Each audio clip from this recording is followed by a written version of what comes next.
লোভে পাপ, পাপে মৃত্যু। গৌরী তুলসী তলায় জল দিচ্ছে। অবিনাশ একটি ভাঙা লাঙল নিয়ে বিরক্ত হয়ে বলল, ধুর, কপালটাই পোড়া। এই ভাঙা লাঙল দিয়ে কি আর মাটি চষা যায়? ভাগ্য দেবতা কি আমার দিকে কোনোদিন মুখ তুলে চাইবে না? অত হাপিত্তেশ করো না তো, যা আছে তা নিয়ে সন্তুষ্ট থাকতে শেখো। এই নাও, জল খাও। উহ, এই ঘটিটা যদি পিতলের না হয়ে নিরেট সোনার হতো গৌরী, তাহলে এই হাড় ভাঙা খাটুনি আর করতে লাগতো না। সোনার ঘটি? তাহলে তো তুমি জল না খেয়ে ঘটিটাই চিবিয়ে খেতে। মানুষের লোভের কি আর শেষ আছে? হাসি তামাশা নয় গৌরী, দেখো ওই চাটুর যে মশায়ের ছেলেটা শহরে গিয়ে কত টাকা কামাচ্ছে, পাকা ঘর তুলল, আর আমি এই নুন আনতে পান্তা ফুরোনোর সংসারে পচেচে মরছি। জনশূন্য মাঠের ধারে পুরনো এক বিশাল বটগাছ। সুধন্য চারিদিকে তাকিয়ে সাবধানে অবিনাশকে একপাশে ডেকে নেয়। তার পকেট থেকে একটা পুরনো হলদেটে কাগজ বের করে। কিরে অবিনাশ, সারা জীবন কি এই তালিমারা জামা পরেই কাটাবি, নাকি কপাল ফেরানোর ইচ্ছা আছে? কি বলছিস, খুলে বল তো সুধন্য। এই দেখ, জঙ্গলের ধারে সেই যে পোড়ো জমিদার বাড়ি, তার উত্তর কোণে মাটির নিচে নাকি মোহর ভর্তি কলসি পোতা আছে। আমার হাতে ম্যাপ চলে এসেছে।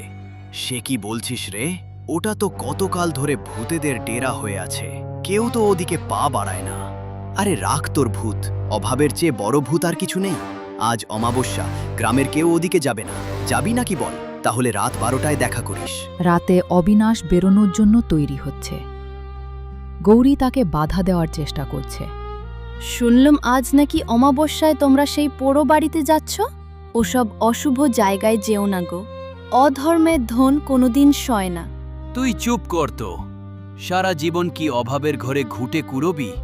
আজ রাতে ওখানে গেলেই কাল সকালে দেখবি আমাদের দিন বদলে গেছে। গভীর রাত, জঙ্গলের পোড়ো বাড়িতে টর্চের আলোয় অবিনাশ আর সুধন্য ঘামছে আর গর্ত খুঁড়ছে। হঠাৎ একটি ধাতব শব্দ হয়। তারা গর্ত থেকে একটা পুরনো পিতলের ঘড়া টেনে বের করে। ভেতরে সোনার মোহর আর গয়না ঝিকমিক করছে। দুজনের চোখেই লোভের আগুন। সুধন্য মনে মনে ভাবল, পুরোটা আমার হলে কতই না ভালো হতো। এই অবিনাশকে তো আবার ভাগ দিতে হবে। ওদিকে অবিনাশও মনে মনে ভাবল, সুধন্য ব্যাটা তো কাজ কম করেছে, ও কেন অর্ধেক পাবে? ওকে সরাতে পারলেই তো সব আমার হবে। সুধন্য তার পকেট থেকে একটা লাড্ডু বের করে অবিনাশকে বলল, বন্ধু, অনেক পরিশ্রম হয়েছে, এই নে, এবার একটু মিষ্টি মুখ কর। সুধন্য বিষ মেশানো লাড্ডু অবিনাশকে দেয়। অবিনাশ লাড্ডুটা হাতে নেয়, কিন্তু হঠাৎ করে শয়তানি বুদ্ধি খেলে যায় তার মাথায়। দাঁড়া বন্ধু, কলসিটা আগে আমি একাই ওপরে তুলি। বলেই অবিনাশ পাশ থেকে কোদালটা তুলে সজোরে সুধন্যের ঘাড়ে আঘাত করে। সুধন্য আর্তনাদ করে নিথর হয়ে মাটিতে পড়ে যায়। সব আমার, সব আমার। এবার গ্রামামের জমিদারও আমার পায়ের ধুলো নেবে। এর মধ্যে ভোর হয়ে এসেছে।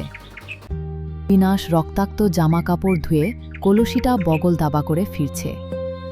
ভীষণ ক্লান্ত আর ক্ষুধার্ত। বনের ধারেরে বসে সুধন্যের দেওয়া সেই লাড্ডুগুলো বের করে। খিদে নাড়ি ছিঁড়ে যাচ্ছে।